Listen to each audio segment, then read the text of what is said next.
আজকে আমি তোমাদের কাছে উপস্থিত করেছি কাতলা মাছ দিয়ে কচু আলু বেগুন ঝোল।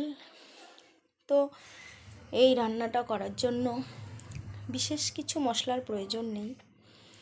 হলুদ, মরিচ, লবণ, আদা আর জিরে, এই কটা উপকরণ হলেই হয়ে যাবে। আর তার জন্য তো লাগবে একটা আস্ত মাছ। তো যাই হোক, মাছ আমার রেডি। তো মাছটি একদম জ্যান্ত নদী থেকে ধরে আনা হলো। তো মাছটি কিভাবে মুখ নাড়াচ্ছে দেখতেই পাচ্ছ তোমরা সব। তো আমি যে আঙুলটি আমি ওর মুখে দিতে চলেছি, অমনি তার একটা প্রতিক্রিয়া দেখা দিচ্ছে, সেটা হলো কামড়ানো। তো আমি ভেবেছিলাম হয়তো কামড়াবে না, ও বাবা দেখি বেশ কামড়াতে যাচ্ছে। তো আমি হাতটা সরিয়ে নিয়েছি, কামড়াতে দিইনি। তো এখন একে আমি সুন্দর করে কেটে নুন হলুদ মাখিয়ে পরিষ্কার করে ভাজবো। তো ভাজা আমার প্রায় কমপ্লিট। তার সাথে আলু কচুও ভাজা হয়ে গেছে।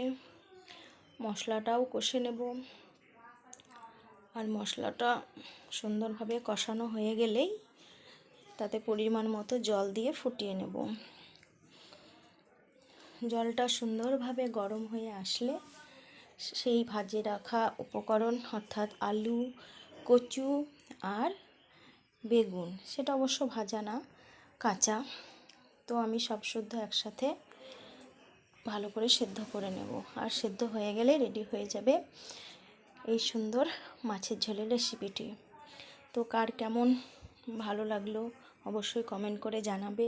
আর এরকম কাতলা মাছ দিয়ে হালকা পাতলা ঝোল করে খাবে, শরীরটাও ভালো থাকবে, মনটাও ভালো থাকবে।